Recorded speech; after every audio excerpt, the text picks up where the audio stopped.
so that civilian democratic governance could be restored in Nigeria.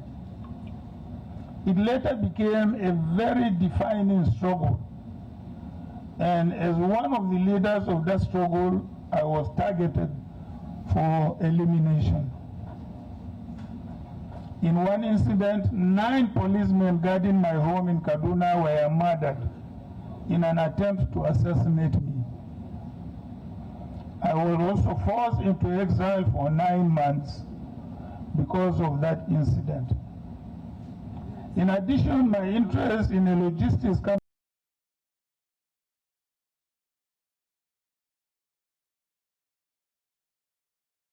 vice president in the civilian government that succeeded the military, I, again, at great personal cost, chose to oppose the extension of the tenure of the government beyond the 2 4-year terms enshrined in our constitution. At the current historic moment, the easy option for me would have been to fall off and retreat after the mandate banditry perpetrated by the APC and INEC. But I went to the Nigerian courts to seek redress. I even went to an American court to help with unraveling what our state institutions charged with such responsibilities were unwilling or unable to do, including unraveling the qualifying academic records of the person sworn in as our president, and by implication, hopefully, who he really is. I offered that evidence, procured with the assistance of the American court, to our Supreme Court, to help it do justice in this case. I give this background to underscore that what we are currently dealing with is bigger than 1 or 2 presidential elections, and is certainly bigger than Atiku Abubakar. It is not about me. It is about our country, Nigeria, in your future. It is about the kind of society we want to live for the next generation, and what kind of example we want to set for our children and their children. It is about the reputation of Nigeria and Nigerians in the eyes of the world. We showed incontrovertible evidence that Bola Tinubu was not qualified to contest the presidential election because he forged the qualifying academic certificate which he submitted to INEC. In fact, a simple check on Tinubu's past records in his possession would have shown INEC that Tinubu broke the law and should not have been allowed to contest the election in the first place. We showed irrefutable evidence of gross irregularities, violence, and manipulations during the elections. We showed incontrovertible evidence that INEC violated the Electoral Act and deliberately sabotaged its own publicly announced processes and procedures in order to illegally declare Tinubu elected. The position of the Supreme Court, even though final, leaves so much unanswered. Even the rebuke by retired Justice Musa Dattijo Mohammed is a confirmation from within the Apex Court that all is not well with the Supreme Court.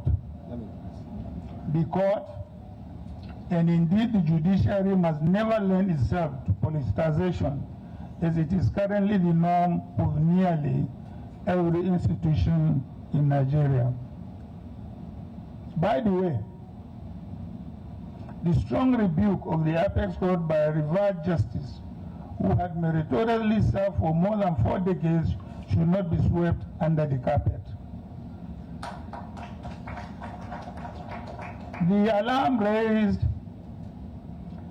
by Justice Mohammed and recently former INEC Chairman Professor Tahiru Jega offer Nigerians an explanation into why the electoral and judicial system have become the lost, not the last, but the lost hope of the common man.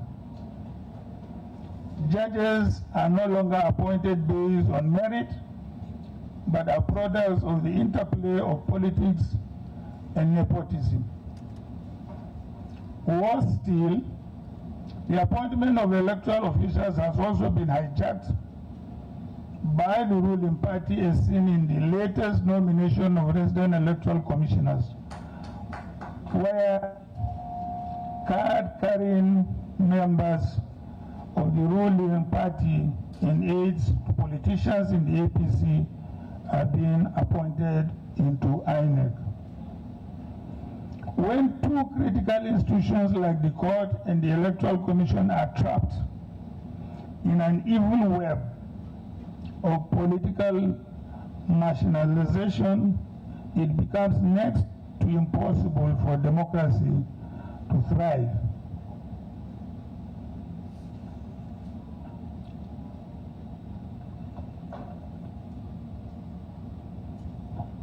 As a stakeholder in the presidential election of February 25th, I, along with other well-meaning Nigerians, have done my bit in ensuring that our democratic process enjoys the privilege of full disclosure of the character deficiencies of the current political leadership.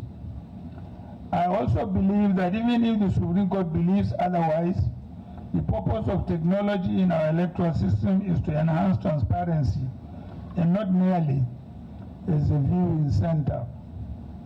We have to move with the world and not be stuck in time. Your Excellencies, distinguished ladies and gentlemen, let me dwell a bit into the implications of PEPC and Supreme Court judgments. I leave Nigerians and the world to decide what to make of the Supreme Court's unfortunate decision. But here is my take.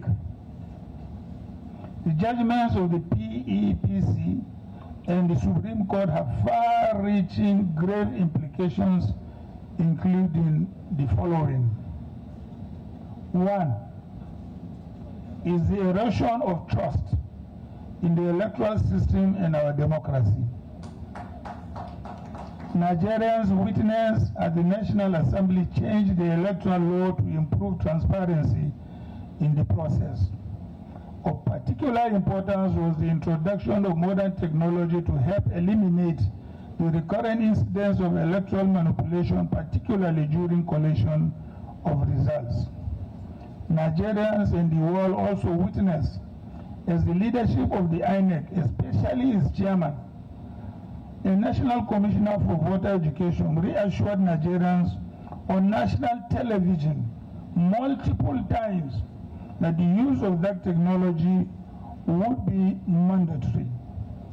Yet, that same INEC undermined the use of that technology during the elections and collation process and declared as winner someone who clearly did not win the presidential election.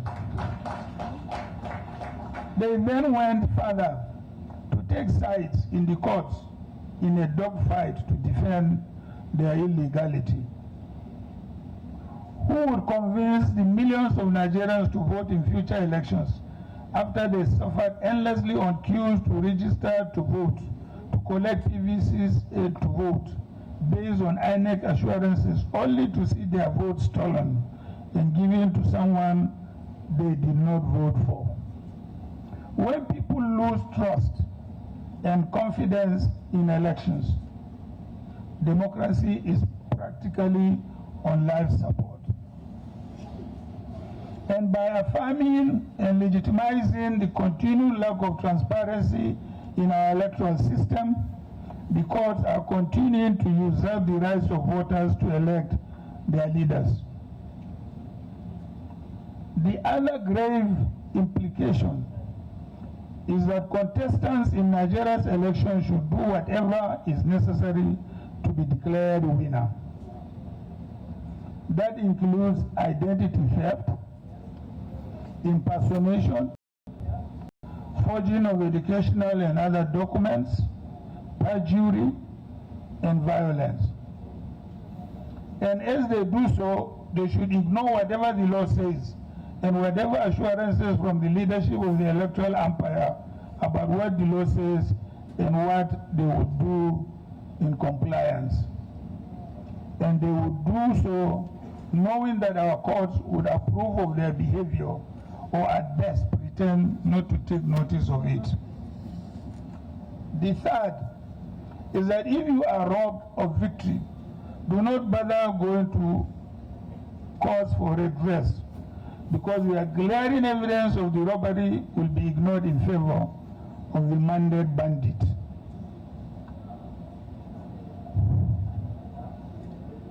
Yes, because we have seen it. Also, your lawyers, however distinguished and accomplished, may be ridiculed by the judges, who may also go out of their way to make even a stronger case for the so-called winner than even their own lawyers were able to do. We have seen it.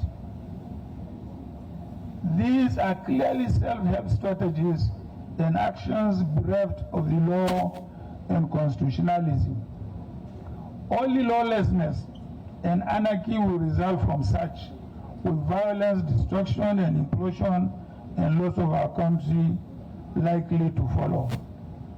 I believe that we still have a small window to prevent this from happening. We can rescue this country from the strange impostors that have seized it illegally and are holding it by the jugular.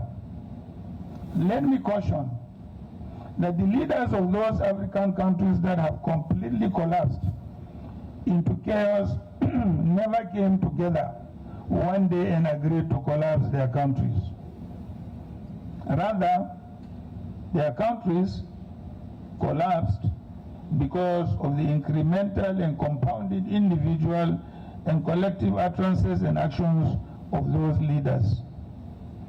Nigerians know more about the person sitting in office as their president and how he got there, and the dangers that it portends for them and the country today and in the future. It is for them, especially the younger generations, whose futures are to be shaped by that man, to decide what they want to do with that knowledge. Now let me give a historical perspective to the constitutional evolution that gave birth to the 1999 Constitution. In the build-up to the current democratic dispensation, agitation was rife amongst members of the political class and a large number of civil society bodies to envision a constitution that would operate a democracy in a functional order after the nasty military regimes. These agitations and necessities of the circumstances of that time led to the convocation of the 1994-95 Constitutional Conference, which I was privileged to be a part of, along many of my colleagues here today. The Constitutional Conference was expected to create the frameworks upon which a new constitution would be built in order to meet the dreams of a democratic society. A number of far-reaching reforms and recommendations were made, which drew from our past experiences and aimed at safeguarding the new constitution from the mistakes of the past. One such headline recommendation was the concept of rotational presidency, anchored on the principle of 6 years single term among the 6 geopolitical blocs. Even the notional idea of delineating the country along geopolitical blocs was a creation of the 1995 Constitutional Conference. Another thematic recommendation at the conference was that the Federal Capital Territory should be given the democratic opportunity to elect for itself a mayor who shall emerge from popular franchise. These two recommendations were part of the landmark reforms that were submitted to the military government that convoked the Constitutional Conference. However, and rather disappointingly, the government that midwifed the current democratic dispensation and enacted what is now known as the 1999 Constitution expunged these two recommendations from what eventually became the body of legislation to govern our fledgling democracy. As for me and my party, this phase of work is done. However, I'm not going to go away. If you think I'm going to go away, forget about it.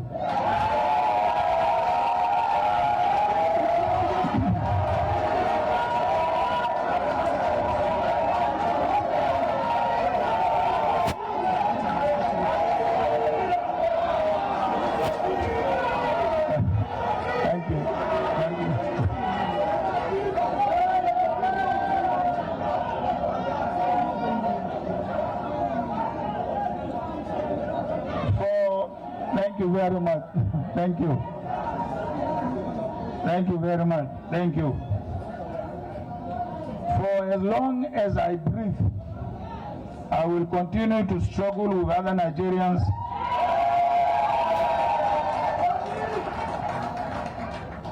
to deepen our democracy and rule of law.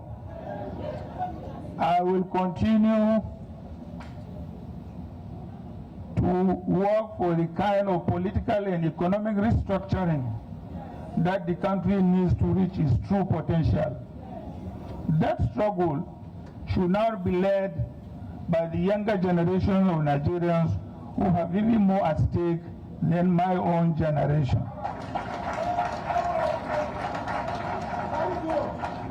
So, Your Excellencies, distinguished ladies and gentlemen, let me make a few proposals that I believe will help. Listen carefully. We can urgently make constitutional amendments, and I'm happy members of the National Assembly are here, that will prevent any court or tribunal from hiding behind technicalities and legal sophistry to affirm electoral haste and undermine the will of the people. Our democracy must mean something. It must be substantive. Above all, it must be expressed through free, fair, and transparent elections that respect the will of the people. Firstly, we must make electoral voting and collation. Members of our National Assembly here present, we must make electronic voting and collation of results mandatory. We don't want to see any human being handling our results, whether at the polling units, at the ward, at the local government, we should all be able to stay in our homes and look at the television as the television is putting our results. This is the 21st century. In countries less advanced than Nigeria are doing so already. It is only bold initiatives that transform societies. Secondly, our members of the National Assembly, we must provide that all litigation arising from a disputed elections must be concluded before inauguration of the winner. Please, I beg of you, this was the case in 1979. I don't know how we came to this present situation. The current time frame between elections and inauguration of winners is adequate to dispense with all election litigations. What we have currently is akin to asking thieves to keep their loot and use the same to defend themselves while the case of their robbery is being decided.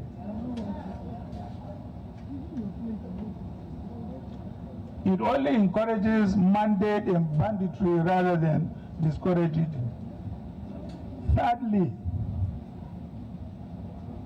excuse me.